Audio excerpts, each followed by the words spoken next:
Адамдагы асыл сапаттардын бири кайрымдуулук кылуу, колунда барлар жардамга муктаждарга жардам берүү башкы милдеттерден болуп саналат. Болборова Махабат 3 жыл мурун анча деле оорусуна көңүл бурган эмес. Алгач аллергия деп азистерге кайрылып келсе, эми ал рак оорусуна чалдыгып отурат.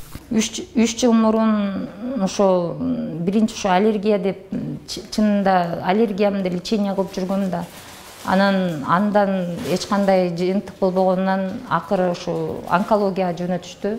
Онкологиядан ошо биопсия алышып, ошо рак лимфома Ходжкина 4 стадия деген диагноз чыгарды. Бул жакта 6 курс химия алдым. Бул жакта эч кандай ошо 6 курс химиядан кийин опухолум ошо лимфомам кичирейбегенден кийин Москвага лечение кылдык. Москвада больницада 1 жылдан ашык жатты. Махабаттын жардамга муктаж экенин көргөн элдик таланттары менен кайдыгерге карабаган инсандар Махабатка жардам иретинде кайрымдуулук концерт уюштуруп, атын жашасын Махабат деп аташты.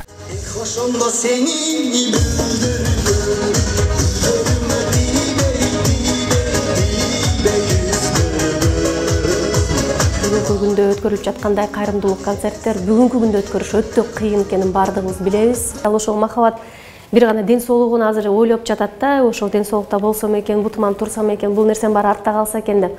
А биз Махабатка болсо чоң дагы бир дем күч берип атабыз. Эртең кызыңдын узатуусу болот. Балдарыңды дагы турмушка баягы чоңойтуп келин алган күнүң болот деп биз бир чоң максаттагы алдыдагы бир жакшы күндөрдүн баардыгы болот деген жакшы үмүт менен, жакшы күч менен азыркы тапта демилге кылып жатабыз.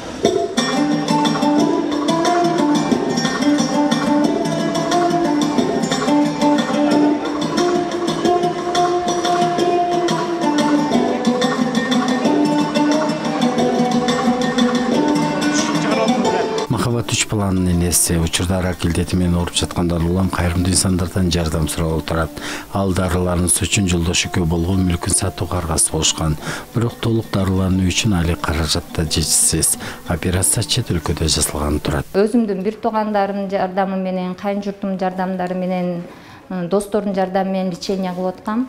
Азыркы лечением кымбат болгондуктан ошо азыр кыргыз элибизге кайрылып жардам сурап турган убактыбыз. Манжаларыбыз жумулуп, жүрөктөрү сооп турганда адам алдыга карай үмүт менен жашайт эмеспи? Ошол үчүн үмүттүн шууласынан жакшылык издеген каарманыбызга окшоп, илгери үмүт менен жашап, жакшылыктан үмүт үзбөй, алдыдагы ой тилектери орундалсын демекчибиз.